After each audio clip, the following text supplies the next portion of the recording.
there, family. I didn't see you there. And welcome back to another edition of Crenshaw Corner. As always, I am Sanchez Crenshaw, and I am joined by the most beautiful, the most voluptuous, most vivacious, my BFF, my best friend, the Maid Marian to my Robin of Locksley. What the heck? Okay, every time you say who's these people? Robin Hood, Maid Marian, the love of his life. He fought You all. said, did you say Robin Hood though? No, because his actual name was Robin of Locksley, because he was the Okay. Locksley was his family. Got it. Yeah, he was Robin of Locksley. Okay. What's going on, family? What is going on? I am Angela Crenshaw, family. What is That's going my wife, on? family. How you guys doing out there? That's my wife, family. Welcome. Oh wow! I was gonna hold it. That was amazing. I was gonna see if you was gonna stop me. Then I was like, I was gonna let you go. I was gonna see how long you could hold that note. no, sir. I thought we was having a Whitney Houston moment. No, I was gonna see how long you could hold it. Thank you. I don't want to tell the family my real vocals, what I can really do. So family, what's up, everybody? We welcome you for our new family members. We thank you for Yes. joining us. However you found us, whether it was on iTunes, Podbean, Spotify, whether it's on Google Play Music, whether it's on iHeartRadio, or if you found us on our own personal website at www.thecrenshawcorner.com. We thank you guys for being a part of what we're doing. Thank you so much, guys. Yes. And for our returning family members, Come, let me snap for the returners. Y'all better return. Return, honey. Welcome back, guys. Return of the man. Okay, what was that song about before I sing? Because I've realized. Return of the lately- Mac? Okay, who's a Return of the Man then? actually, Okay. no, hold on, I think. No, but I think it's it was Return of the Mac. Return of the Mac. Okay, because I think he was a pimp.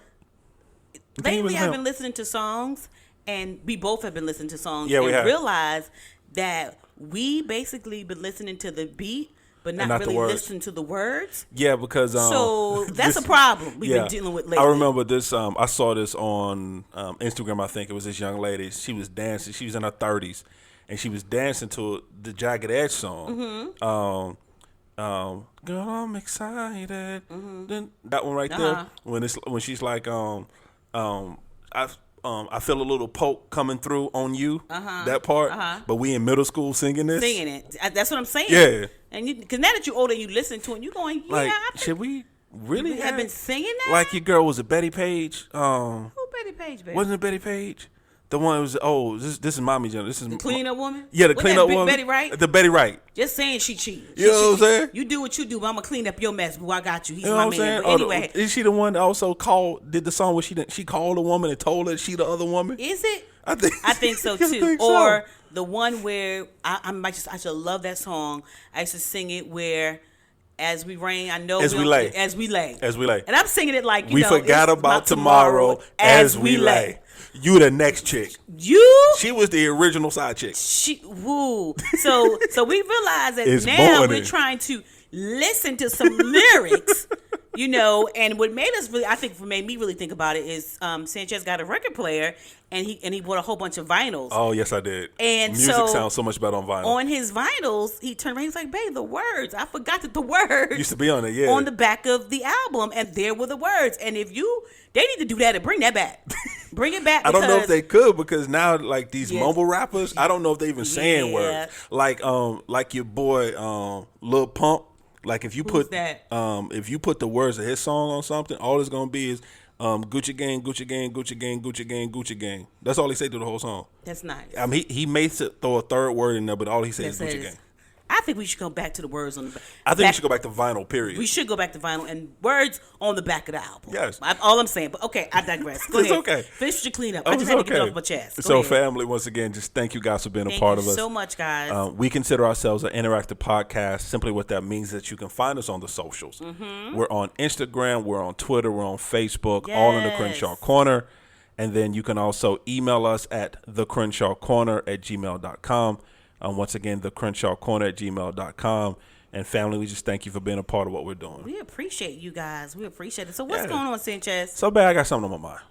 Get it on your mind. So I want to talk for a second. Okay, go ahead and talk. So have you ever been in a situation where you're somewhere?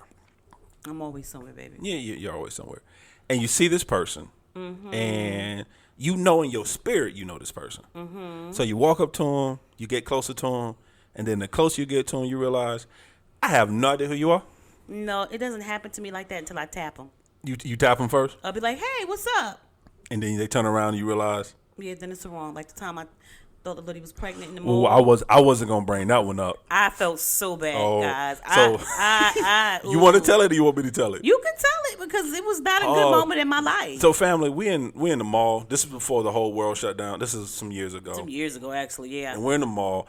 And this wasn't a case where she thought she knew the woman. She actually did know the lady. I worked with her. It's this person she worked with a while ago. And we had saw her at the food court, and we had walked up on her. And my wife was so happy to see her. I was so excited to see her. She was a sweet lady, I guess, and she was so happy to her. And my wife walked up to her and rubbed her stomach and said, we chatted for a few moments because I was happy to see her. Yeah, and then my wife rubbed her stomach and asked her when was the baby due. Oh my gosh! And plot twist, the lady wasn't pregnant. She was like, "Girl, I ain't pregnant. It's just my stomach." Oh. So as I walk away and leave my wife standing there. I was like, I'm so sorry. Yeah. I'm so sorry. She was like, no, girl, hey, girl ain't no big. I am so sorry. So that's what actually made me never touch a woman's stomach again. Never do that. I never. But as a woman, I would thought you would know that. Because as a man, I know never do that. Well, because you're a dude. But women, that's what we do. Like, hey, boo. So what I know is never touch a woman's stomach. If she don't tell me she pregnant, I ain't mentioning it. I don't care if she about to go in. That baby could be kicking in her stomach and I'll act like it ain't going on. Never will I put myself in that situation again. Because that was a hot mess, and my partner in crime literally, like he said, I just left her. He walked away. Yeah, I'm not being a part of that. I just left her. He just walked away. Yeah, I'm not. Soon as the lady said that, he just turned around, he looked at me, Yep. and he just left me there to look crazy. I'm not going to be an accessory to that crime. That's all I'm saying. He just left me there. But we've all been there. So we've all saw someone who resembled someone else, someone we thought we knew. Mm-hmm. You know, that and that is what they call mistaken identity. Okay. You mistake them. You mistook them for someone you thought you knew. Uh-huh. And that goes different ways. You can do it as something mundane, as simple as, oh, you're in a store and you thought this person resembles someone, or you can take it to the extreme where the cops stop you because you fit the description of someone else. Yeah. Mistaken identity. So I was kind of pondering that idea for a while, and I thought about it, and I realized that I would say I'm gonna put a number. I don't have any scientific data to back me up on this, but I think this number sounds about right. That 90% of people walking this earth today have a situation of mistaken identity every day. Here's what I mean by that. Every time they get up, they go into the bathroom, they wash their face, they brush their teeth, they clean out their ears, whatever they're doing, and they look in the mirror, and the person that's looking back at them is mistaken identity. Got to unpack that. Okay. Here's what I mean by that. You would be amazed at how many people see themselves as either as simply a title, or someone has said something to them throughout their life. Either they told them that they're not good enough, or they told them they're not smart enough, or they told them they don't speak well enough, or they told them something, and it stuck with them. So now every time they look in the mirror, they don't see the true person of who they are. They see that thing that they were told. Or you have or like I said, titles where, and it's not a bad thing, but you have that mother who maybe is a new mom or maybe has more than one child, maybe more than one kid. And every day they look in the mirror and all they see is a mom. They no longer see the person they were before they became a mother. They only see a mom. And every day they have mistaken identity because they don't realize the person they're looking at. And it's twofold for me. I'm coming at this from two different directions, where the title itself, people get caught up in that title and they forget who they are, or the aspect of, like I said, because you've been told something. You know, all your life you've been told something. Like, okay, to take it a little home for me, all my life I was told I was my father. And I look like my father, I act like my father. All my life I was told that I was my father, my biological father. However, in subsequent conversations, I'm told that my father's no good. I'm told how, you know, he's a liar, he's a cheat, he's this, he's that, you know, he's not a good person, he's not a good dude, he's not this, he's not that. But I've been told that I'm him. So my identity was wrapped up in not being a good person, because all my life I've been told that I'm this thing. That makes sense. But yes, it makes sense. But here's the thing: when you say that too, I think that it's not even what people are saying to you. Right. It's what you're saying to yourself. Okay. Right? But was it Maya Angelou? Whoever it was like, what matters is what you answer to. Okay. You see what I'm saying? That sounds like a Maya Angelou quote. And I'm hoping it's her. And I think what happens is once we call those names or identify with those things, they become our truth. They become our reality because of what we're saying to ourselves. So it's no longer what they have said. And of course it plays in our ear, but now it's really what we're saying to ourselves. I always say that what's crazy is that people not doing us harm, we're doing harm. So that's it. Oh, you found it. Actually, we apologize to the wonderful Miss Angelou. I have found this quote. It doesn't appear to be her. The first person that comes up when I put in that particular saying is actually W.C. Fields, where it says, "It ain't what they call you, it's what you answer to." Yeah. So it's actually W.C. Fields. Yeah, and I think that's a lot of times that people tell us stuff like you said, that you act like your mom or your dad, or you act a certain type of way. And then you took that on, and that's what you started calling yourself. Yeah, I think that's the the danger part, more so of what you call and how you handle yourself. And also, it's because it's a couple of different facets from this, that angles that we can come from. Because I have a question for you when it comes to that. Because, and you may correct me, but I've been in your life for 20 years. So I've been in your life. You've been on, a good long time. And I've seen you do that. I've seen you have mistaken identity. And so I want to ask you, and it's one particular situation that comes to mind when I think about that. You're a brilliant person. I mean, it's aggravating sometimes because you're a person that has to be right, but 99.9% of the time it's because you are. The way you look at things, you think out the box a lot of the times. You think unconventionally. I'm weird. It's not that you're weird. You're just you're a different thinker, which the world needs. But I've seen you, because you've been told different things about you, about yourself and how you think or who you are as a person. I've seen you dim your light in certain situations. I've seen you not, even though you know the answer, not answer the question. Or I've seen you allow somebody else to almost throw shade on your light to brighten theirs. And I've seen you do that. I'm curious why. I mean, you don't do it as much as you used to, but you had that time in your life where, even though you knew you were this bright light, you dimmed it. And I'm curious to why. I won't say that I dimmed it per se. I just think that, and it may seem dim. Most people might go, look, Angela was dimming. If someone's trying so hard to debate with me about something and want to be right about something, or they want to throw shade, I just let them. It doesn't bother me. Right. I step in the background because, see, I don't care like that. You know what I'm saying? I know who I am. I know who I am, what I can do, and what I know. So if that makes them feel better, knock yourself out. Right. I don't have that's putting too much energy for me personally to have to do that. So when someone calls themselves trying to dim my light or whatever, and there are times where I know the answer, I know that I'm right, but I just won't say anything. Or, like you said, I'll let them throw me shade or whatever, and I'll let them have it. Because I don't believe that everything needs a response, Gotcha. right? Everything doesn't have to be combative. I don't, good, bad, and we talked about this before because, because it bothered you a lot that I used to do that. And I'm like, baby, I guess today she just needed to shine. Let her shine. I don't have to shine. What I believe in my life, and we tell our kids the same thing, stand in your own stuff. You know what I'm saying? You don't have to make anybody look bad or good. Stand in your own stuff and just shine.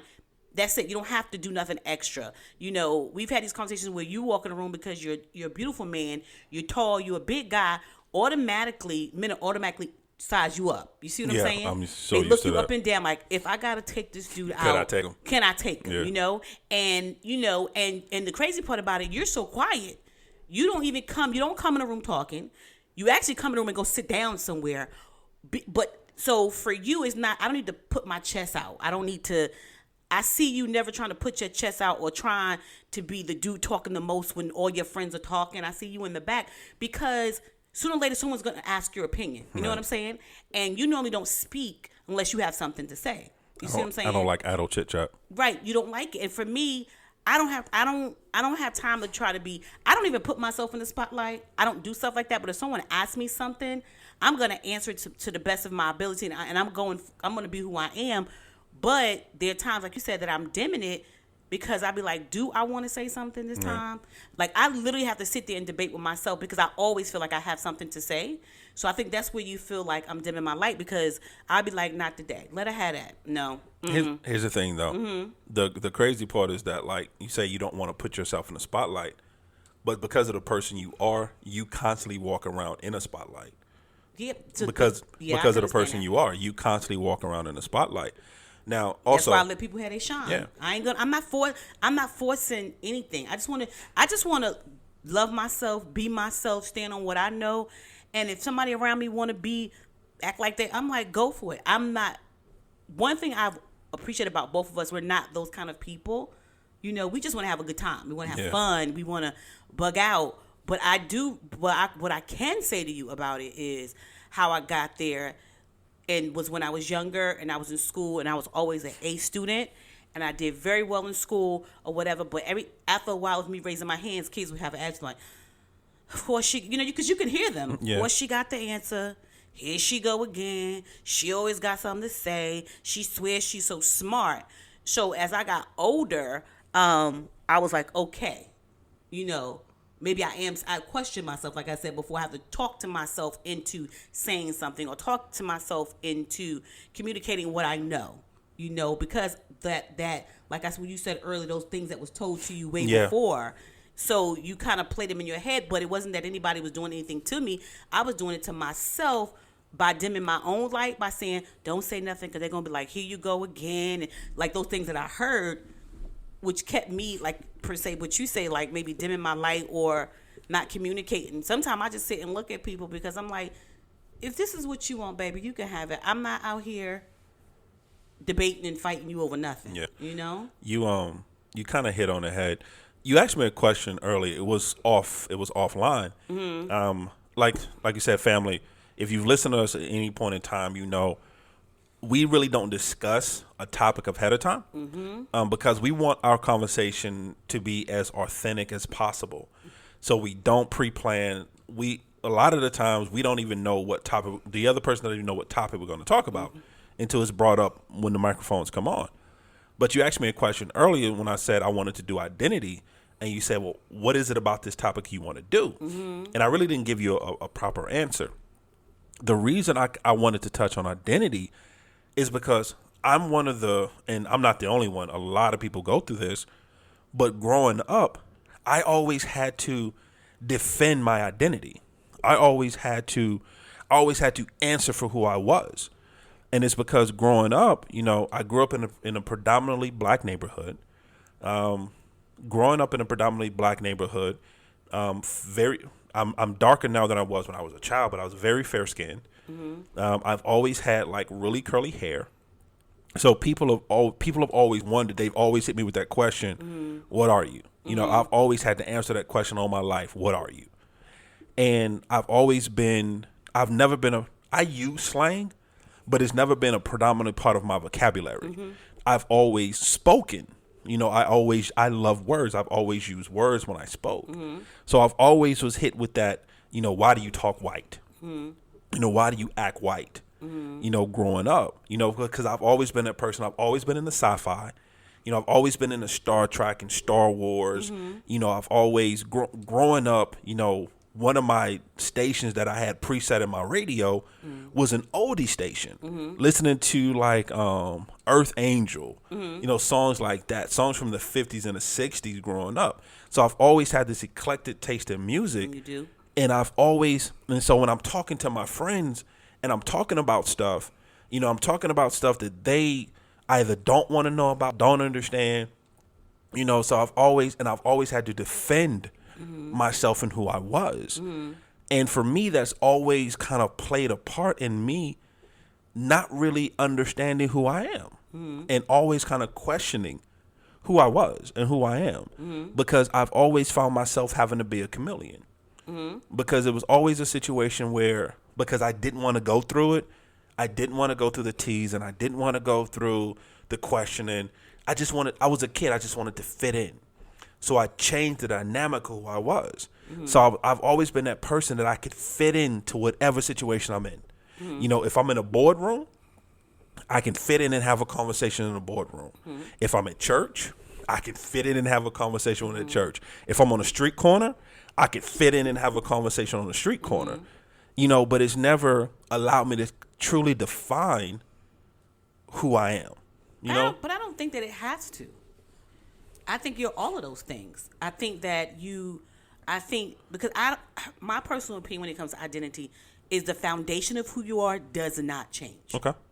Now, what you want to build upon that foundation, that's on you. If you want to build your house or your foundation and you want to put up cheap wood and all this other stuff, you can do that. Right. Or you can take your time and get what the kind of wood that's needed to build your house, if that makes sense, right? And I think what happens is we have, like I said earlier, my foundation, I know who I am. Right. But I decided to grab hold of the cheap plywood for my house and believe, don't say nothing because you're going to act like you know it all. Oh, don't answer because they probably going to be like, here she go again. Worrying about what people was going to think and consider. But the foundation of me never changed. The foundation of you have never changed. What we've added on is what has changed because we've added some things on and we've taken some things out.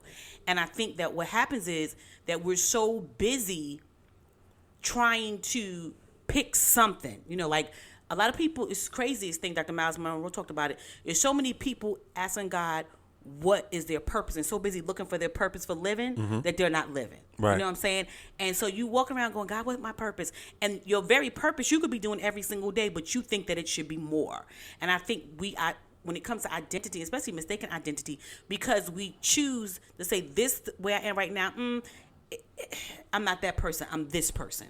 So now it's like you're always on the hunt for something when in actuality the foundation of you is just who you are. You're articulate, you're quirky, you're sci-fi. Now, you and your daughter say, so are you nerdy or what is it? No, our daughter, she's a nerd. And you a what? I'm a geek. Okay, that's what it is. Yeah. So and it's a difference, both intelligence, but it's more your nerdy is it's going to be your book smarts. Right. Your geek is going to be more your sci-fi, your pop culture knowledge. They're still smart. They're just smart in a different way.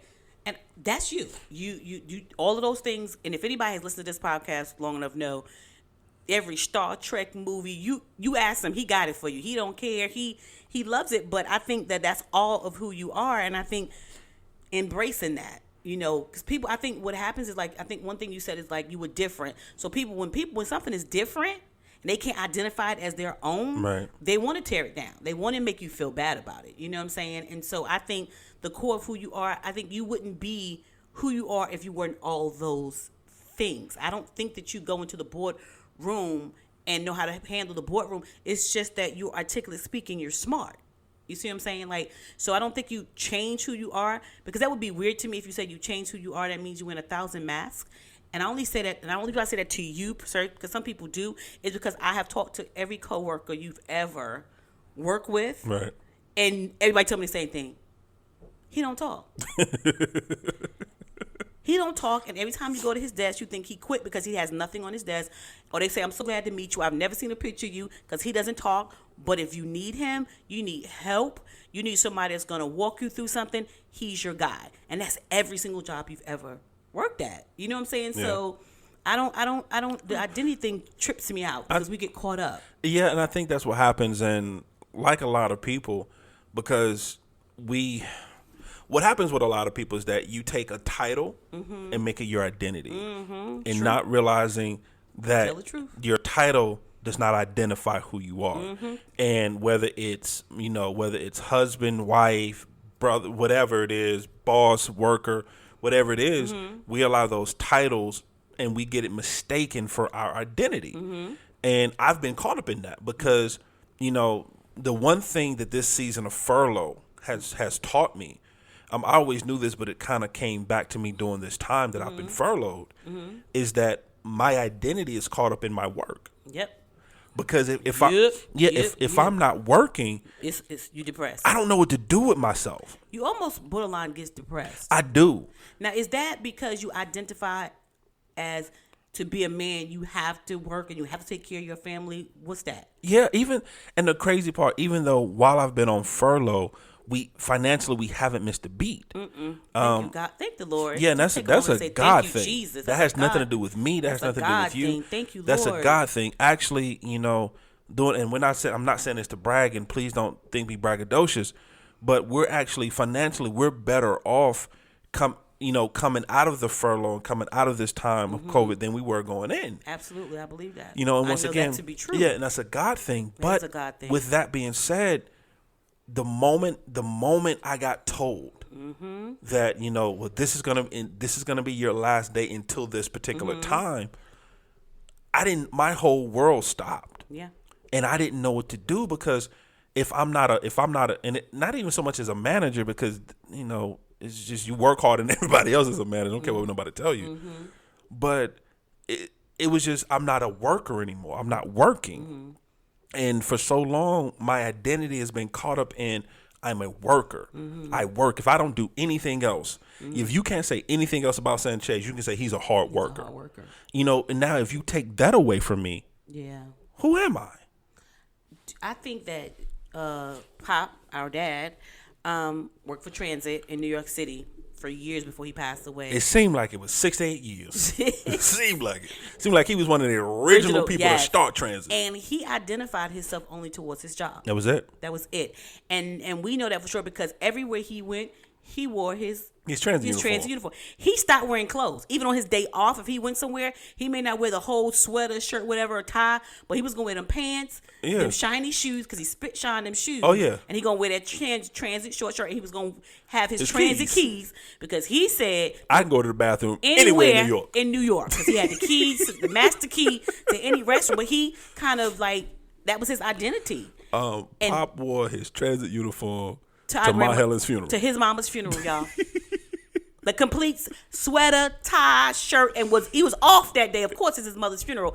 He was off, but that was his identity. And what happened was when he moved here and when transit said he could no longer work because he was sick and he had to move here. He had no idea he didn't know who he was, and he became very depressed. And I really believe, he was sick anyway. He was sick, but not to the point that he should have passed away. Yeah. And I think that when they retired him early, his identity was lost. He didn't know who he was. And then when the doctor said he could no longer drive, that means he couldn't drive mommy around, and they couldn't go to the store, and they always had to get someone to drive them somewhere. That was a part of his being excited that he could drive his wife wherever she wanted to go. I think that's where he lost his identity, and I think that's where his heart was broken, and I think that's where a lot of depression came in, besides, the blood pressure, the high, all those other things. And I can see that. I can relate to that. I can honestly relate to that because that's how I felt. When I wasn't working, or not working, even though it had nothing to do with me, it was no fault of my own. Right. I blame me for not working. Wow. I blame me for not being able to work, not being able to, be that person. Right. Because, and I think a lot of people get tied up in that, because I don't know if I've ever truly had a conversation about my identity. Not my sexuality, not my race, not my titles, right, but my identity. Who am I? Strip away. One thing my boss always say, strip away everything else and just get down to the bare essence of it. Yeah. And I don't know if I've ever been able to do that, just to strip everything else away. So you couldn't do an elevator conversation real quick of who you are? Even the crazy part, even though I do that all the time to people, I don't know if I could do it myself. Because that was the question I was going to ask you. I noticed that, because I've been in interviews before and I've been interviewed, of course, that when people tell us a little bit about yourself, they automatically go into the titles. I'm a mom of 4. Yeah. I'm a wife of 30 years. I'm this, but not the core essence of the foundation of who they are. To the point, because part of my job is interviewing. It was so bad that I would start with, don't tell me your title. Don't tell me you're a mother. Don't tell me you're a father. Don't tell me you got kids. Don't tell me any of that. Tell me who you are. Right. And for like 30 to 45 seconds, people just give me that awkward smile and a blank stare. Right. Because they can't answer the question. Because I believe that the who I am and the titles, like you said earlier, are all entwined together. And so, and one kind of takes over the other. Right. You know what I'm saying? Motherhood takes over. Fatherhood takes over. Employee takes over. Grandmother takes over. Those things, whatever those titles are for you, they take over the essence of who you are if you're not careful. Again, at the core of who you are, that doesn't change. But it's so much stuff that you put on top of it that's what took away from who you really are, you know? And I think that's where we make a lot of mistakes at. I wonder how many people can actually answer that question of because you said it so many times, and every time you said it's like a aha moment for me because I don't even know if I could truly answer it. Who is your core? The question of who are you at your core? Yeah. Strip away everything. I know you can, but strip away everything because God forbid, what happens if you lose that? Because for the people who are caught up in their titles, whether it's wife, work, or whatever, business owner, whatever, right. What happens if you lose that title? What happens if, God forbid, the marriage ends? What happens if you have to close your business? I never wish this on anybody, but what if your entire identity is wrapped up in a mother, but for whatever reason you lose your child? Yeah. You know, and not wishing that on anybody, so please don't take it that way. But what happens if that title goes away? Then what are you? Yeah. That's where for me, when somebody asks me, because I was a person, they would be like, tell me a little about yourself. Well, I have 3 beautiful boys, 1 daughter, incredible husband. You know, that's the norm. Right. Then I had to learn that, no. They're talking about me outside of that. Because what I'm telling them that I am would be more of a reason not to hire me than to be honest. And I'm being honest. What I'm giving you right now would be more for you not to hire me than hire me. Because now they think in their mind, you got 4 kids, okay, and a husband.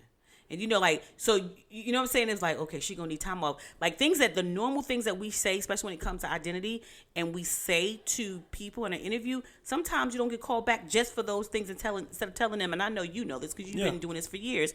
Over what? 15 years you've been? I've been in management for over 15 years. So you do this all the time. So you know that some of those things can be like, nah, she don't know who she is. How, especially if you say, what do you have to bring? I used to hate that question. That's one of my favorite questions. What do you have to bring to the table to this job? Ugh. I know. I know it's a rabbit hole.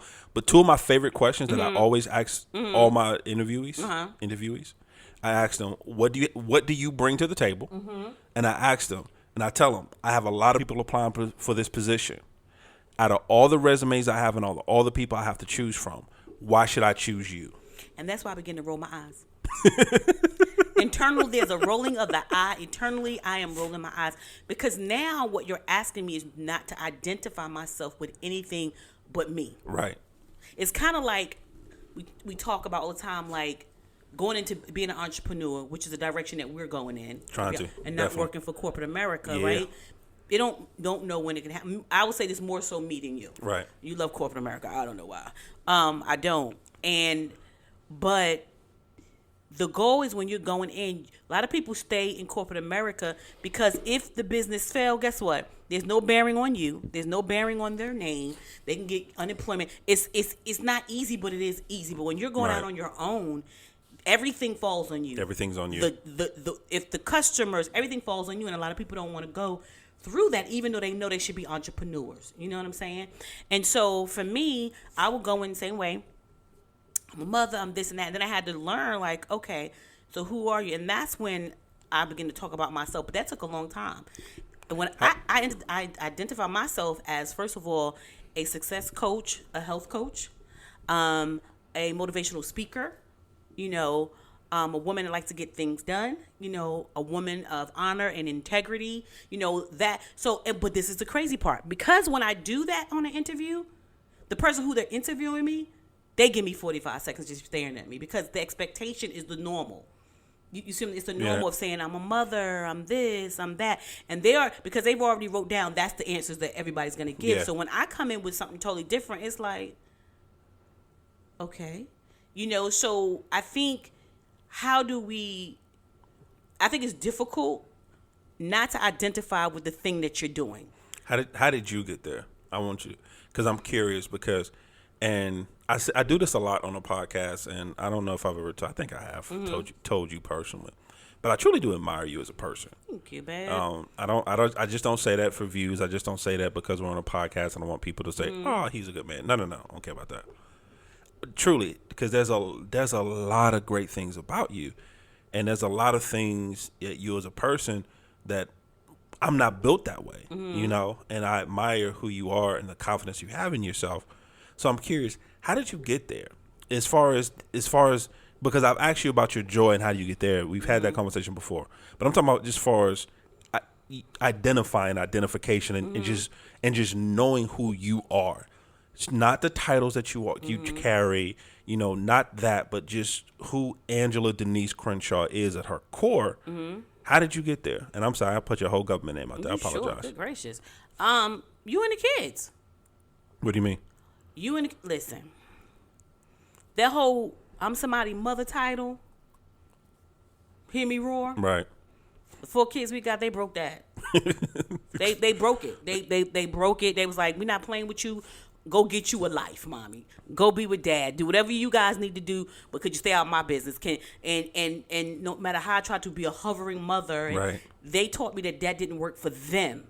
So we had to learn both, and you know this. Yeah. We had to learn to go from cheerleaders, you know, cheering for them when they're younger. Yay, rah, rah, shish, kumbaya. And they let us do it when they were younger.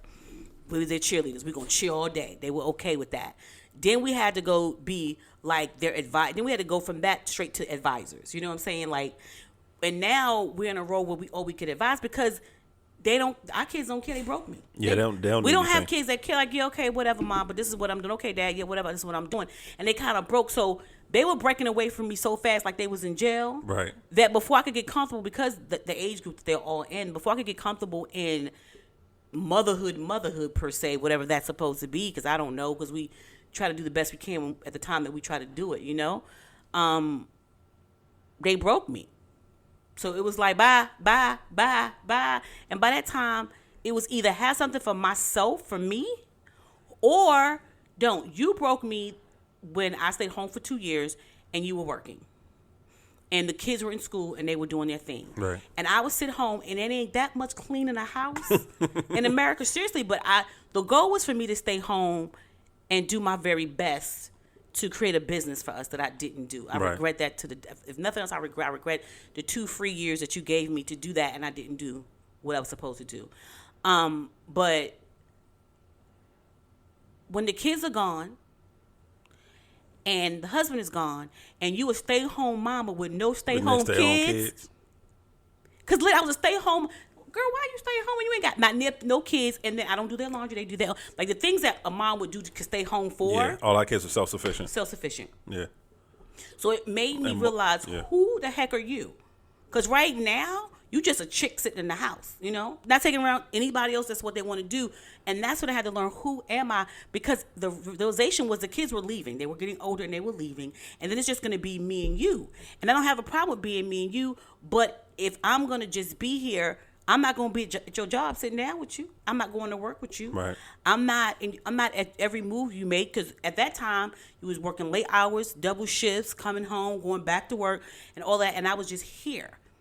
So I had to go, okay, God has blessed me with this time right now to find out who I am and carve something for myself. So when actually, when every kid move out like they did, right? When you go to work like you did, and I did go back to corporate America after those 2 years. I had enough of all of you Negroes, and I went back to work because I felt like I didn't, like you said, my title of mom.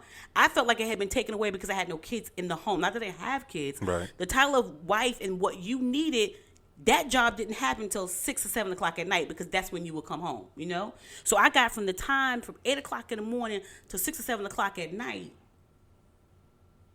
I need to go find myself. Find something that's going to bring me joy, and make sure I know who I am. So as these times are changing for me, I don't be bitter, angry, mad, being in my kids' business, you know, because I ain't got my own business, or talking you to death. When I first started doing, when we first started doing this, you used to come through the door and I would talk to you, but if you couldn't make it to the room, I was telling you everything. I couldn't make it through the door. And you usually would come home and the whole house was changed and rearranged. Every day, you know, and then there was the boxes coming to the door because I was ordering stuff every day.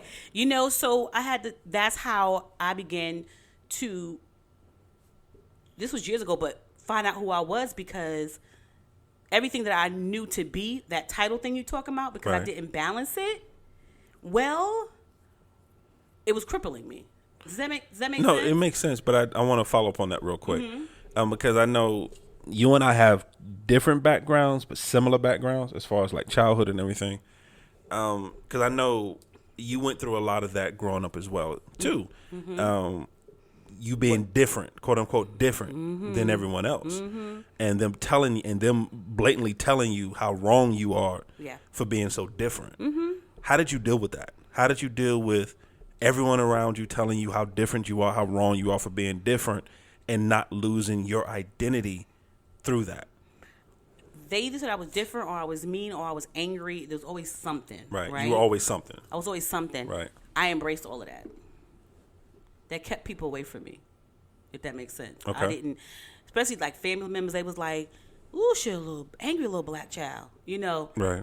Ooh, girl, don't go messing with her because her mouth. You know what I'm saying? So it kept people away and off of me. I don't know if that was a good thing, but that was my own protection. Okay. You know, or telling me like, oh, she's loud, or all these things that people would tell me, but those very things that they was talking about me kept them away from me. I don't know if any of that I just said made sense, but it kept them away from me, and that was sacred ground for me. I know how to get you up off of me, or get you not talking about me, or if you did say something when I got through with my mouth or beating you up, you were not going to communicate that again. And it didn't matter if you was my aunt, my uncles, my cousins, grandmama, granddaddy. I was just that human being, and I learned at a very young age because the relationship that my parents had when they had me, both being alcoholics, right. You know, they physically fought. I always had to find a way to be in tune to myself because of who they were. I was always I stayed at my cousins in them house for a while, or I stayed at another relative's house, and so everybody always had something to say, right. You know, because my parents were alcoholics and they were not, so they always had me someplace with somebody, you know, and so I had to carve my niche because like your parents are alcoholics and you just here and you ain't got this and you ain't got that, and so at a very young age, I protect myself at all costs. And then and I knew who I was and I stood my ground that you weren't going to hurt me or disrespect me at a very young age. And sometimes I always thought that I made that up.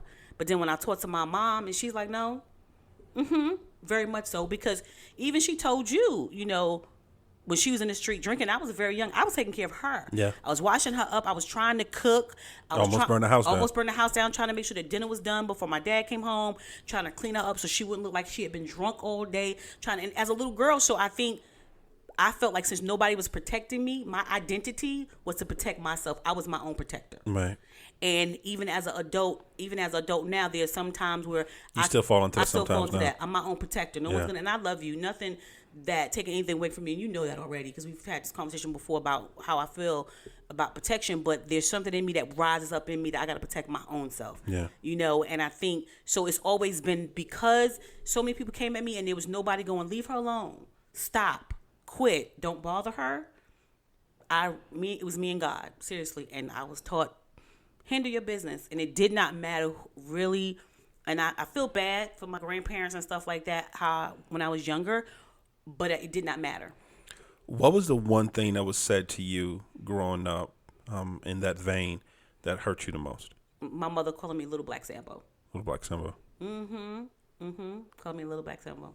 And she would say it all the time, like Little Black Sambo, and I never knew what that was, so I looked it up. Right. You know, and it was like the black is of the black or whatever, you know. And which was crazy because you and mommy's complexion is pretty much the same. No, she's a little bit lighter. Not much. Yeah, but to listen to her, I'm the black of the black. Yeah, I you know. And most of my relatives, I am the darker. Yeah.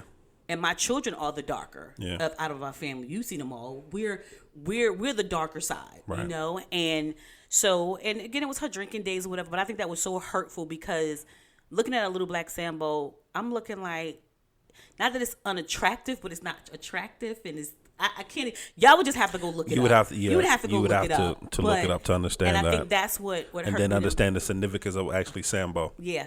But her saying that to me is what fortified me, again, and what I was going through with them to protect myself. Yeah.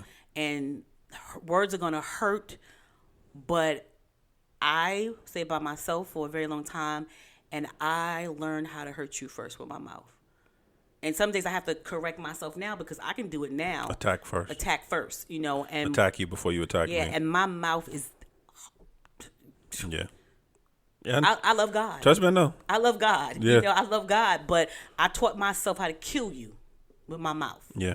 I literally taught myself how to destroy you with my mouth, not knowing that God would use the same mouth and the same voice to heal people and to help people and to encourage people and to pray for people. Never knew that would happen, but that was what it was.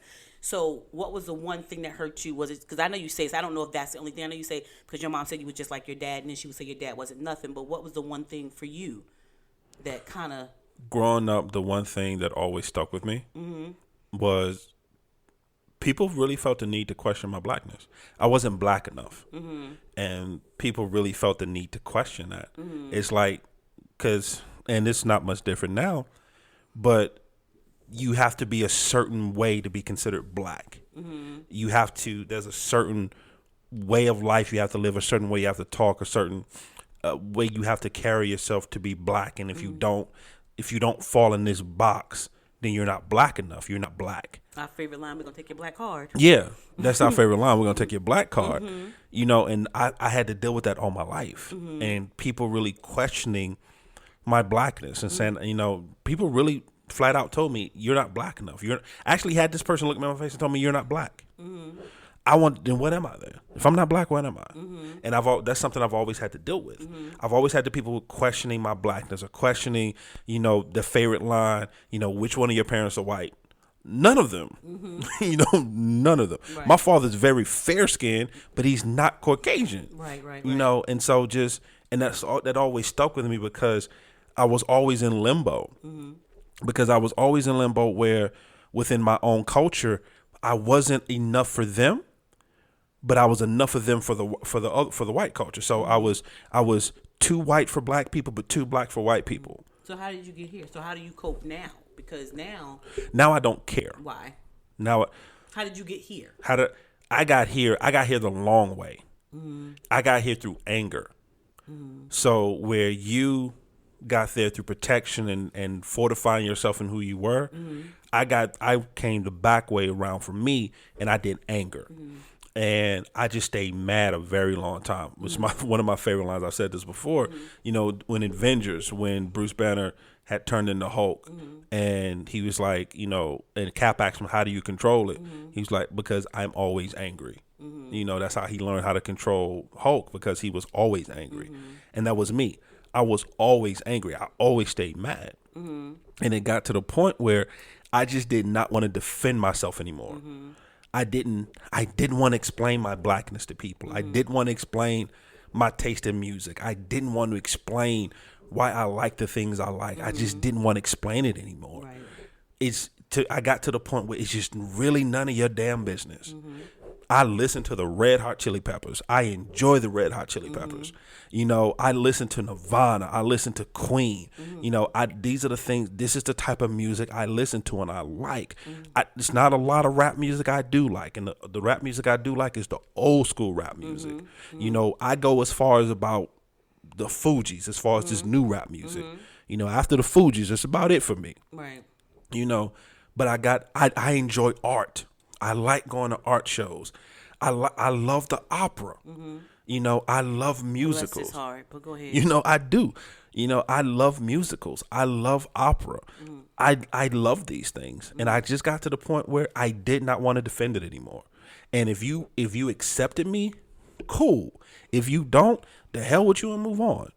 And I came there, and then once I got out of the anger, I went from anger to acceptance. Like, kid, this is who you are. You're not like a lot of people, dude. You're just different. You're cut from a different cloth, and it's okay. But I think people chase their identity for so long, and they 30, 40, 50 years old still trying to chase their identity and their purpose. Yeah. And I think that you also, when it comes to identity, I think that people also have a tendency to identify with things that they really are not. That's the flip side. Like like I identify with this, or I identify with this, and this is who I am. Never looking for the essence, but kind of like grabbing hold. Like if I like what you say you are, right? Guess what I am? I'm gonna do that now. I'm gonna do that now. Yeah. Like if you a Christian, I'm gonna be a Christian. I'm a Christian too. Yeah. You know what I'm saying? Yeah. You Jewish, I'm Jewish a Jew too. You believe in the trees? I believe in the trees too. Right. And so because they so be trying to find their identity, they got kind of like grab hold to anything that they can hold on to. You know what also helped me with that though? Mm-hmm. Kind of like you. My two youngest kids. Mm-hmm. Y'all don't even understand. Our kids is something and else. It's because they're breaking down doors. Yeah, and it's simply because my two youngest are more like me than you. Mm-hmm. We talk about our youngest son a lot on this program, and actually, he was a guest on this program. So if you have not listened, go back and listen to the bonus episode we did entitled "Father's Perspective." Yeah. Go back and listen to it. It's a really great episode. But he's the type of person, and so is our daughter, where they don't check a lot of boxes. Mm-mm. They don't fit a lot of molds. Mm-mm. They're very eclectic. They're very different. Yes, they in are. how they operate, and how they do things, and how they think. Mm-hmm. And it's honest to them. It's how they've always been. They're honest people. Yeah, and I had to make sure that they were okay in that. Mm-hmm. Because I knew what they were going to be facing. Yeah. I knew that they were going to be facing the questions of, what are you, or why do you like this stuff, or people questioning, their identity of who they are. Yeah. And I had to make sure they were okay. Yeah. And I knew there were some lessons that I had to teach them because there were some things that they were going to go through. I had to been down that road. And they don't personally care. They're not changing who they are. Yeah. Anybody. Does not matter what you think, their size, their thought, their mind, or anything else. One of our listeners reached out to me and was like, so tell me who son is he?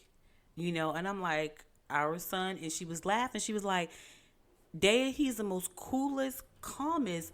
Like, she was like, I listened to the podcast with him, and I felt like I should just be walking with some trees. like his voice is so calming, and he's just that way.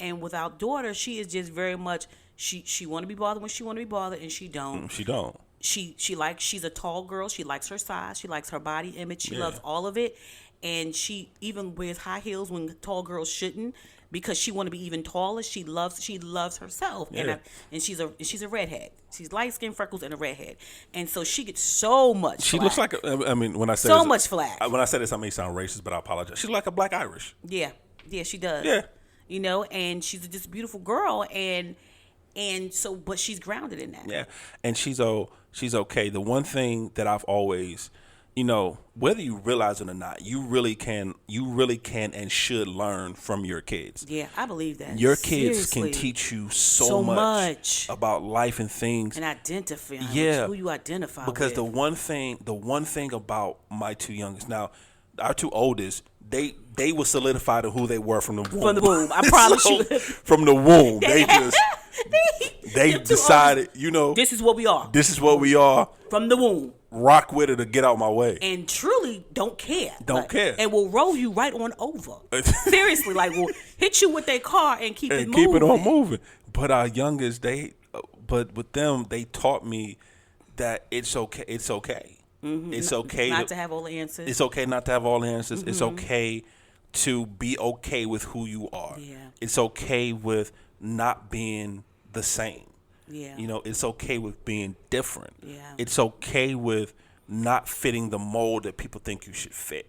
And it's okay, mom and dad, to just be our advocates and not just our parents. Yeah. And it's okay to just let us vent and don't have something to say. And don't fix everything. And I think that's where I would say to parents, be careful, because sometimes that's not what the kids want.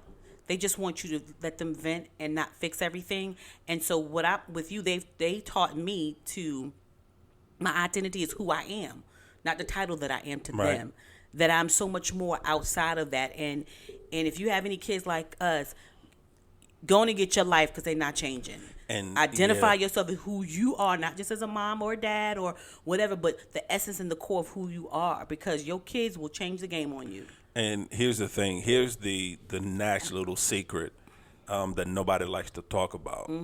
Parents really don't know everything. We don't. Ooh, We thank really you. don't. I'm so glad though. We really don't know it. We really don't have all the answers. Oh, I'm so glad. You know how much pressure it is to always have the answer. And Thank here's you, Lord. here's an even Here's a darker little blessing. secret. All our answers aren't right all the time. Nope, they're not.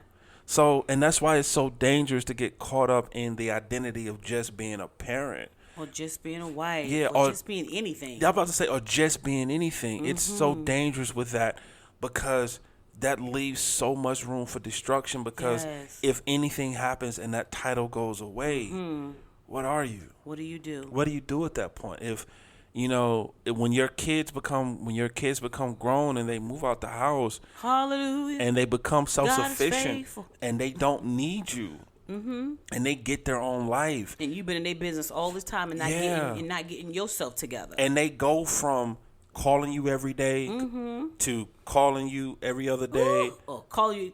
to calling you once a week to calling you once a Suckers. month. See that? No, so now I'm gonna tell you right now, as a mother, you already know I'm that just when our saying. kids try to call me once a month, everybody getting choked out, Yeah, so including Sanchez. why I get choked out though? Go get your kids. Get your kids to act right. Get That's your crazy, though. Get your kids to act right. Yeah, but I don't know. I think, like I said, that's why I wanted to kind of have this, and we kind of went everywhere with this. I don't even know if the whole But conversation makes sense. is it what you wanted it to be? Because you wanted to do identity. Is this a conversation you wanted to have? Was there more to it? And I'm only asking that because we do go down so many rabbit holes. Yeah. But I want to make sure that what you needed to come and convey or ask was conveyed and asked. I think the main thing I wanted to convey in this, and hopefully it came across, is that don't confuse your title with your identity.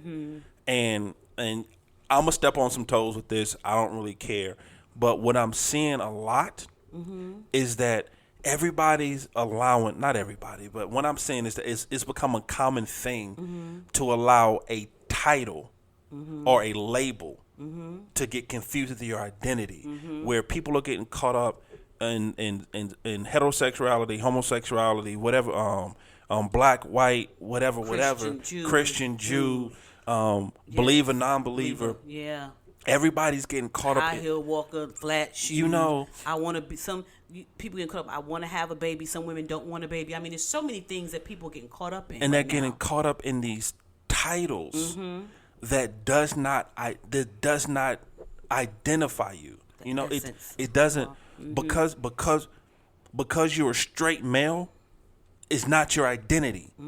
It's a check. It's a box. It's a box you check on the application. Right. You know. You know, if you're a gay male, that's not your identity. That's your sexuality. Your sexuality and your identity is two different things. Because you're a father, your father is being a father is not your identity. A father is a title. It's a title that you're blessed with, but it's a title. Yeah. It does not define you. Right. And what I'm seeing a lot of, and the reason I wanted to have this conversation, is because what I'm seeing too much of is that everybody, once again, not everybody, but we are allowing too much of a title to dictate who we are. So when that title goes away, like you say it all the time with celebrities, because they have the title of a celebrity or title of a movie star. And then once their movie roles start going away, or once their fame starts to dwindle, they have no idea who they are anymore. They have no idea what to do with themselves because their entire identity was caught up in a job. And we saw it firsthand with our father. Yeah. You know, firsthand with them. firsthand because understand, our father was a wonderful man. He was funny. He was smart. I mean, he had a great heart. He was sensitive. He was sensitive yet aggressive. All at the same time. All at the same Lord time. Jesus help. I mean, he was so many things, but the only thing he saw himself as was a transit worker. And I think that comes from him being on drugs, him coming from humble beginnings, because I'm not going to say poor. I hate when people say poor beginnings. I mean, you can say it that way if you want, guys. It's up to you. Humble beginnings, and that job made him feel like he had arrived above what his family has ever done, which he had accomplished more than his family thought of accomplishing in his mind. I don't know, my aunts and uncles, I love you guys. And so in his eyes, so when it was taken away, it was like, now who am I? Because he he was working so much for transit that he was making more on his overtime Than he was on his people regular. was coming in as new employees. Yeah. You know? And so he identified with that. His identification was, I mean, his title is what he identified himself as, a transit worker versus Joseph and who he was and the essence of who he was. And I think when they took the uniform and they took all it away from him, rightfully so, because he was sick, Yeah. it took a turn. And I think that's what's so dangerous about people who work for corporate America and retire and have not thought about anything but that. Next step. That next step, because I'll say this. I remember asking Mommy, you know, I said, you retired. She came out early. Yeah. You know, she only had like another year or two, but she wanted to come out early. She said she wanted to retire. So she retired and she did that. And I asked her one day, hey, before you retired and consider, did you think about what was going to be next, what was going to happen next? And she said, no, all I know is I wanted to retire. And then when she retired, she had nothing to do and she was miserable, you know, because she retired to nothing Right. that was planned. Because the essence of her was a school teacher, and that's all she knew, and taking care of kids and taking care of people. But when it all went away, there was a loss inside know of who her. she was. And then it was just her and my dad. And when my dad left this earth to be the Lord, then it became this real big void, you know, for her, because she's only known herself as his wife and as a school teacher and a mother, and she hadn't etched out anything for herself. So when she retired, she would have something to go to. So I think my final note on that would be for our seasoned people who are going to retire, Right. before you walk out the corporate America door to retire, make sure that you have fortified, not the finance part. I think people think they financially are ready, but I'm talking about for yourself mentally and Mentally spiritually ready to go home and do absolutely nothing. So have something else, like a hobby or a business you want to start. Have something. Walk into something other than walking into a chair to sit in. Dang. But that was deep. I'm just saying. I just took a sip of water. What was that about? So, I think the last thing I'm gonna say, was that your final thought? All right. So she's shaking her head yes as she sips water. So here's my final. I had a conversation with a friend of mine about last week. I'll say about last week, and we were having a conversation about identity, and he made a comment that he's not sure who he is. He said because he's been so many different things to so many different people that he's not sure anymore who he is. Mm-hmm.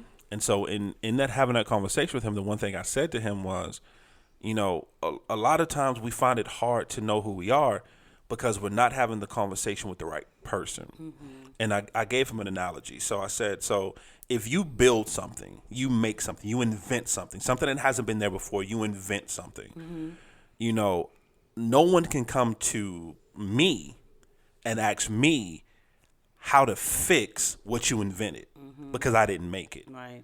So what happens is that we always have these conversations with people who did not create us to know what our purpose was. What were we designed to do? Right. So my final thought is have a conversation with your creator. What you need to do if you're not sure of your identity, if you're not sure of who you are, if you're only defined by your labels and you're not sure how to come out of that particular situation, then have an honest and true conversation with God because he is your creator. Yeah. He made you. Only he can truly tell you what you were designed to do, what would the purpose you were designed for to do, because the most common misconception on life is that we're just here just to be here. Yeah. No one, trust me, I don't care who it is, whether it's a homeless person or whether it's a CEO of a Fortune 500 company. Everyone has a purpose on this earth. Everyone has a divine appointment. Everyone has a reason to be here. So, and if you're not sure what your identity is, have that conversation. So that's going to be my final thought. I got one more. What's up? Talk to me. It is like, I was just thinking about this when you were talking too. When you said that, I said, that's good, Sanchez. That's good. I got to say this on top of it. It's like a person who is an actress, and they've been an actress all their life, and then one day they roll up and make a CD. Right. They're singing. They got 5 songs, 6 songs, and they're singing, but people can't relate to that now because you came in saying that you were this thing. You identified thing as an actress. Right. So when you switch gears, people don't know how to accept you. But one thing I learned listening to Denzel when they say that he's an actor, he's this, and he always says, no, I'm actually I'm an artist, basically. Right. I'm an artist.